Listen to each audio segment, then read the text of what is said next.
Hey, everybody, I'm John Granado. That's Lance Zerline. You can hear us on ESPN 97.5. We're on in the mornings. You can also see all of our work right here on YouTube, so press subscribe so you get all of our content here. Lance, C.J. Stroud, declared for the NFL draft. It's a little scary with David Mulligetta, isn't it? Is there any chance that the Texans don't draft him because of Mulligetta? I think there's a chance, yeah. I think there's a chance. It depends on what was said to the Texans behind closed doors. Did David Mulligetta have something ugly to say about the organization? Did he say something about Cal that was personal? Did he say something about Bob McNair that was personal?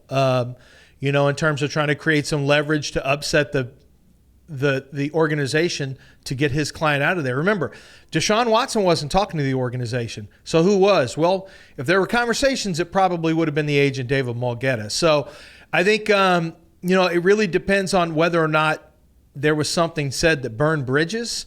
If not, this is just the price of playing poker. Teams deal with it every year. They get into hard negotiations with agents. They get pissed. They don't like agents. Agents don't like teams. But at the end of the day, you have jobs to do. You have to put that aside.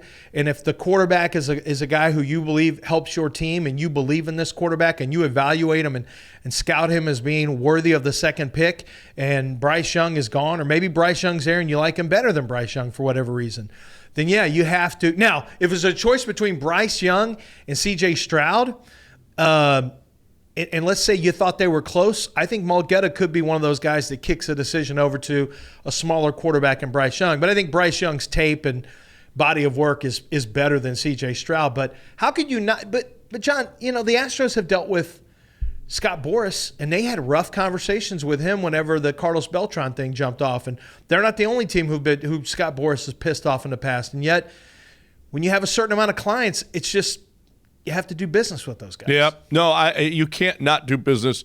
If C.J. Stroud is going to be your quarterback of the future, if you feel like he's a franchise quarterback, you're just going to have to get over it, and you're going to have to deal with Mulligetta. Listen, people have been dealing with Boras for years in Major League Baseball and haven't liked it because he's strong-armed him and everything else that he's done. He's got the best players, and if C.J. Stroud's the best player, you can't let Mulligetta get in the way of that. We got more questions, but first, before we get to that, I want you to hear from my friend, Dr. Michelle Manavis. This is the greatest time ever to have an enlarged prostate because of your procedure, isn't it? So the prostate artery embolization is an alternative to the traditional surgery. What I do is I place an IV, the same thing you get in your arm or your wrist at the hospital. So I inject microscopic beads to slow down that blood flow to what a normal prostate requires, and the prostate shrinks in response. So simple, so easy. The procedure is basically a long lunch, isn't it?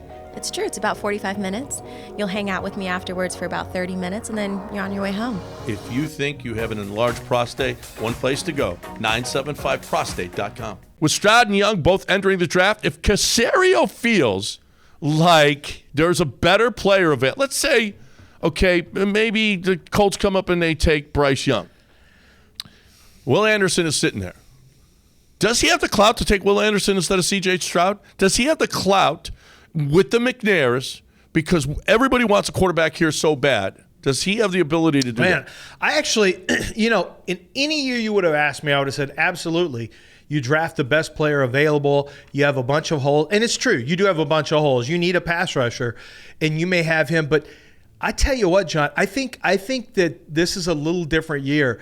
Nick Caserio looked like, I don't want to say a beaten man, but a humbled man at his press conference. Cal McNair is going to be more involved. Cal McNair understands that this has been 3 years that the city has had bad football. 4 wins, 3 wins. You've won 11 games in 3 years. I think he understands by rebranding with different, uniform changes, color changes, the in-game atmosphere. They've listened to the fans and the media and the complaints, and I think they want to make the game day experience better. And so I think that Cal McNair, I think there is going to be a lot of pressure to take quarterback. You need quarterback. There's no doubt. Hey, this is the first year we've ever seen that the Texans need to sell tickets. Yeah. All right? All in the past when they took Mario instead of Reggie or Vince, it didn't.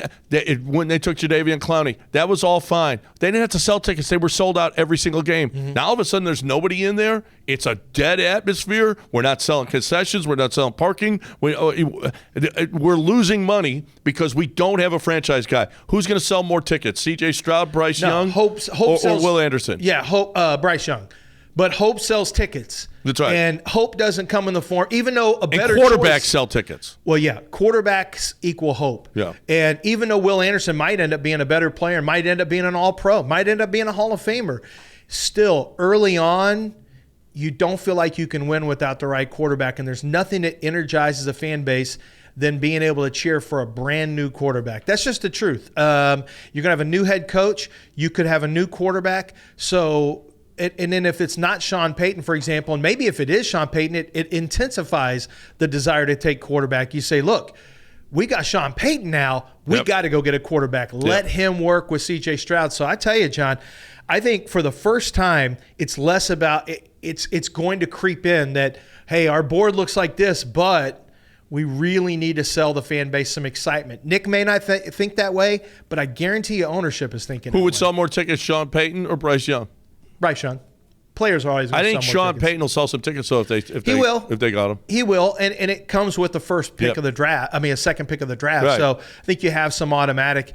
Who would sell more tickets? Bryce Young and Shane Steichen, the offense coordinator from the and play caller from the Eagles, or C.J. Stroud and Sean Payton. Probably C.J. Stroud and Sean Payton. You think so? Yeah. I still think fans love Bryce Young. Yeah. People are really high on Bryce Young, but I think Stroud. I think people are gonna come over to that side as well. And you got the second pick. What are you gonna do? I think C.J. Stroud will get people excited as well.